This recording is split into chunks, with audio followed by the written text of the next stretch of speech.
WNBA players had their chance to make a statement at the All Star Game, but instead of showcasing their talents, they delivered a PR disaster. With Caitlin Clark sidelined, it was the perfect opportunity to prove that the league doesn't revolve around her. Instead, from awkward pregame interviews to questionable moves on the court, things went south fast. Here's the rundown of the chaos that unfolded and why it just reinforced everything Caitlin Clark's fans have been saying. But before we dive in, let me know your thoughts on the game drop fire or trash in the comments. This year's All-Star Game was supposed to be the big showcase for the WNBA. Last year, 2024, set a record with 3.44 million viewers. All eyes were on Caitlin Clark as she turned her debut season into a cultural moment. This year, with Caitlin named captain and the game hosted in her hometown of Indianapolis, it was set to surpass all expectations. The fans were ready, the energy was there, and it was all poised to become a full-blown celebration of the league's growth. But then came the blow. Caitlin Clark got injured again. A right groin pull against the Connecticut Sun on July 15th. She pulled out of both the three-point contest in the All-Star Game, and the fallout was instant. Ticket prices for the All-Star Game in Indianapolis plummeted by 48%, from $121 to just $64 after Caitlin's injury. That's a huge drop, and it shows just how much her presence impacts ticket sales. Fans would rather take a loss than watch the best players without her. And it wasn't just for the All-Star Game. The ticket prices for the marquee Fever versus Liberty game also took a hit, dropping as low as $59. I was planning to fly to New York for that match, but I couldn't find tickets under $120. Caitlin Clark's influence on the league is undeniable. For the third time this season, we've seen her direct and overwhelming impact on attendance, viewership, and revenue. It's clear no other player in the WNBA drives the game like Caitlin does. Let's face it, no NBA player could ever face such an impact. If LeBron James, Steph Curry, or Kevin Durant were injured, ticket prices wouldn't dip this drastically. Caitlin's effect is unmatched. She makes or breaks attendance, viewership, and revenue. This situation was a brutal wake-up call for players pushing for higher pay right now. With Caitlin's sideline, the All-Star Weekend was their chance to show that the WNBA wasn't just about one player, that the collective talent could stand on its own, draw crowds, and show the league's true value. Instead, it turned into a fiasco. And it didn't even start when the game began. No, it started way before that. All-Star games are supposed to be for the fans, especially the newer fans who are buying jerseys, sharing clips, and filling up arenas. These fans are why players are making more money in the first place. They're the reason we're even having CBA negotiations. But instead of embracing them, we got this awkward moment.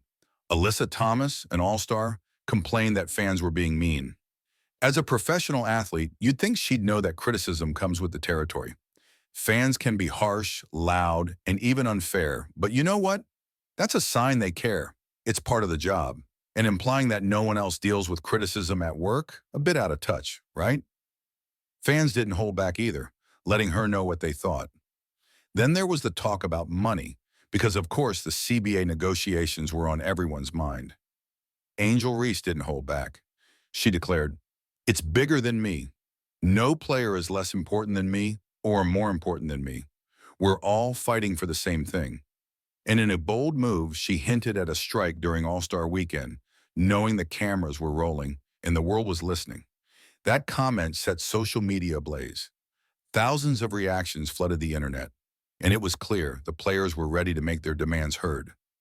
In summary, this was supposed to be a defining moment for the WNBA, a chance for the players to shine in Caitlin Clark's absence and prove that the league's worth wasn't just tied to one person.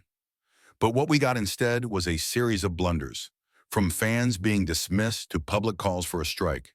It was a missed opportunity to unite the league and show the world the true power of women's basketball. The reality check was obvious. The WNBA has never turned a profit, and it was struggling for mainstream attention before Caitlin Clark came along. If Angel Reese wants to strike, fans are practically daring her to find out what her true market value is without Caitlin. Sure, she was answering a question, but that statement still carries a huge weight. The optics of threatening a work stoppage during the league's biggest marketing weekend? Not great, and she wasn't the only one fueling this fire. Before Kelsey Plum took a shot at Caitlin, and yes, I'll get to that clip in a second, she made it clear that All-Star Weekend wasn't just about celebrating the league, it was a platform, a moment for the players to make their case about what they were worth. We have a long way to go, she said. We're going to use this weekend to show our value and our worth and continue to be united because we deserve more. To be fair, she had a valid point. This was about winning over hearts, minds, and wallets. But here's the issue. If you want people to buy in, you've got to deliver a product worth buying. And that leads us to the next disaster, the game itself. The players wasted no time turning the spotlight away from the fans and back onto themselves. They hit the court in matching shirts that read, "Pay us what you owe us," a not-so-subtle jab at ownership, aimed directly at the stalled CBA negotiations. And well, it didn't go over well. These t-shirts were a terrible idea. Whoever gave the green light to that move really missed the mark. This PR stunt backfired in the worst way. Media outlets like Fearbug, Breaking 911, and Barstool Sports picked it up, and this thing went mega viral, and not in a good way. The backlash was swift, with fans questioning what exactly these players thought they were owed. The league hasn't turned a profit in decades, and it lost $40 million just last season. The only reason players are even in a position to ask for more is the new media rights deal, which is based on Caitlin Clark's fan base, one that's now far bigger than the original WNBA fan base. That's why viewership plummets 55% when she's not on the court, and ticket prices drop by 50% the second she gets injured. Caitlin Clark is responsible for at least half, if not more, of the current audience. And then the memes started rolling in. Yes, they were photoshopped, but the point hit home because fans overwhelmingly agreed. Caitlin Clark is the only player truly owed anything in this situation, and that's the core mistake the players are making. Casual fans aren't on their side. They know who's driving the growth. They're watching because of Caitlin Clark. These players have made a huge miscalculation. The WNBA now has a larger fan base from outside the traditional sports world. Fans from other sports have tuned in because of Caitlin, and the players seem to resent it. The big misstep here is thinking fans will automatically side with the players. Sure, some diehards will, but the majority of the new fans, the ones Caitlin brought, are not going to stick around if they feel alienated by the players in league. Start talking about a strike, and you risk losing them for good. But that wasn't even the worst part. There was still the game to be played. And yeah, it was rough. I'm not sure what that was supposed to be. Maybe a weak attempt at basketball? Or just a glorified practice session? Last year, the All-Star format had some competitive energy, a reason to tune in. But this year, it felt like a Saturday shoot-around at your local YMCA. There was no defense, no sense of urgency, just long stretches of jogging and half-hearted threes. A'ja Wilson, the reigning MVP, finished with just 4 points. It didn't just look like they weren't trying. Fans were saying it outright, bored, annoyed, and questioning why they paid all-star prices to watch this half-speed cardio session. And it seems like the fans who paid big money to watch it live weren't having it either. Look at how many people left by halftime. You can see it on camera, several hundred empty seats during the second half. It's not a great look when your biggest game of the year gets that kind of walkout rate. All-star games are usually hit or miss, but this one was supposed to be different. The WNBA had the national spotlight, a full house, and the chance to show the world how far the league has come. Instead, they wasted it. This was supposed to be the moment where players proved that they were worth every dollar they're demanding. Instead, here's what the fans got. Music, music, music. If that's the showcase of talent and skill you're using to negotiate a bigger payday, good luck. Now let's take a moment to compare it to last year. Kelsey Plum was full court pressing Caitlin Clark. The energy was high, the effort was real, and fans felt like they were witnessing something that actually mattered. The crowd was electric. WNBA fans showed up, and the players delivered. Make some noise or an applause. Music, music, applause, music. But this year, they're blaming the format, saying they had to conserve energy for upcoming games. Sure, but that didn't stop them from going live on Instagram the night before, drinking, joking around, and calling themselves Team Hangover in the post-game huddle. Whatever the reason, fatigue, ego, poor planning, the result was the same. A game that was tough to watch and an opportunity completely wasted. Because at the end of the day, it's not just the fans they need to win over. The owners were watching too. I get it. I really do. The players don't want to risk their bodies for a meaningless game. They want to put on a good show, something the fans enjoy. But there was an opportunity here.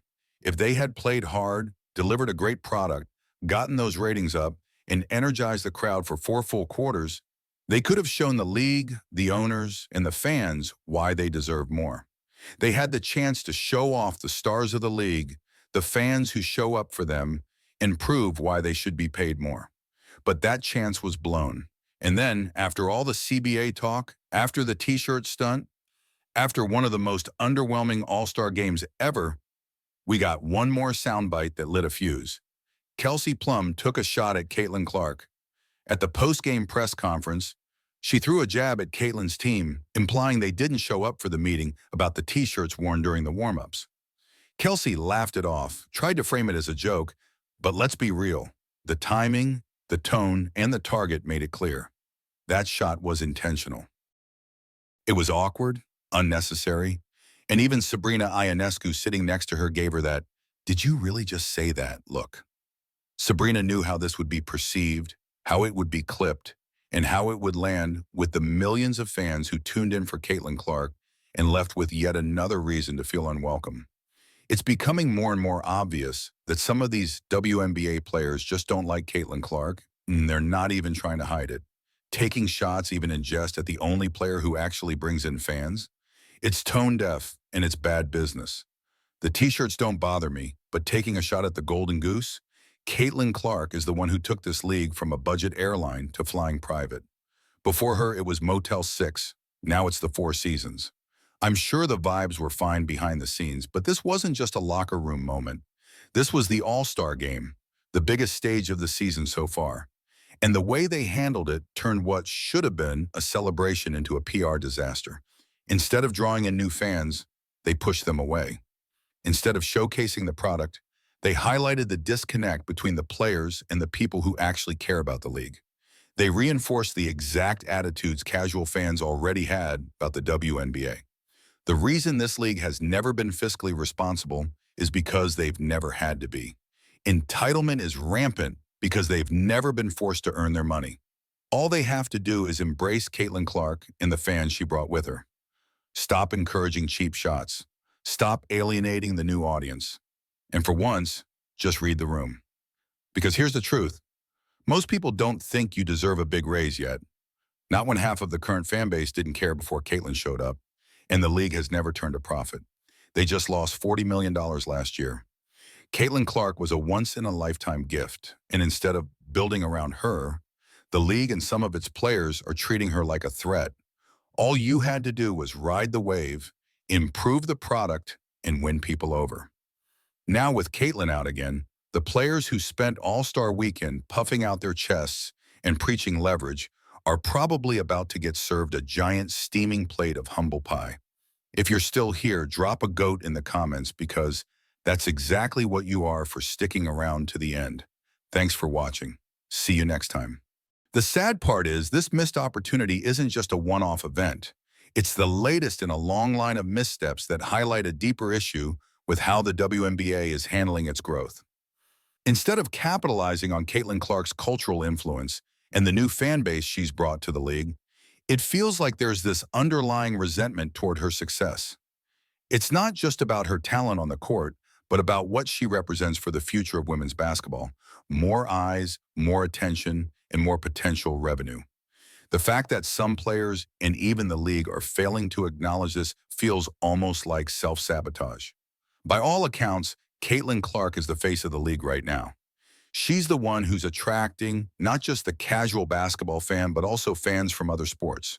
People who were never interested in women's basketball before are tuning in, buying tickets, and posting on social media because of her. Yet the league's response to this influx of new fans seems almost dismissive. Rather than nurturing this growing interest, they're more focused on internal power struggles and who should be getting paid more. But here's the thing. If the product isn't enticing, If the players aren't delivering on the promise of what a professional league should be, all the pay raises in the world won't fix the issue. Take a look at the way fans respond when Caitlin's not on the court. Ratings drop. Ticket prices plummet. This isn't just a coincidence. It's a clear sign that her presence is a massive draw. The numbers don't lie. And yet, instead of doubling down on this momentum, the league seems to be caught in a cycle of infighting, petty rivalries, and mismanagement. It's frustrating because it's so clear what needs to be done. If the WNBA players truly want to command higher salaries and better treatment, they need to prove their worth beyond the surface level. They need to show that they can engage with fans, not just through social media or interviews, but by putting on a show that fans are willing to pay for. And that doesn't mean just going through the motions for an All-Star game. The All-Star Game was the perfect platform to do this. All the eyes were on them. Fans, media, even casual viewers who might have been tuning in for the first time. This was their moment to prove that the league could deliver a product that was competitive, exciting, and above all, entertaining. Instead, it was a missed opportunity, and one that was compounded by all the off-court drama and tension. It's important to note that not all the blame can be placed on the players alone. The WNBA itself has to shoulder some responsibility here. The league has been around for over 2 decades, but it still struggles to find financial stability. It's always been an uphill battle for women's sports, and the WNBA is no exception. But instead of leveraging the momentum they have, they seem to be stuck in this cycle of frustration and missed chances. Caitlin Clark's arrival in the WNBA was supposed to be a game changer. Her play on the court, her star power, and her ability to connect with fans were supposed to elevate the league to new heights. But instead of embracing her success and capitalizing on it, some players and even the league seem to view her as a threat. The jealousy is palpable. It's almost as if they're unwilling to admit that the league's growth is due in large part to her. This toxic mindset, however, only hurts the league in the long run. If the WNBA wants to be taken seriously and thrive in the mainstream sports world, they need to learn how to build around their stars, embrace them, elevate them, and most importantly, support them.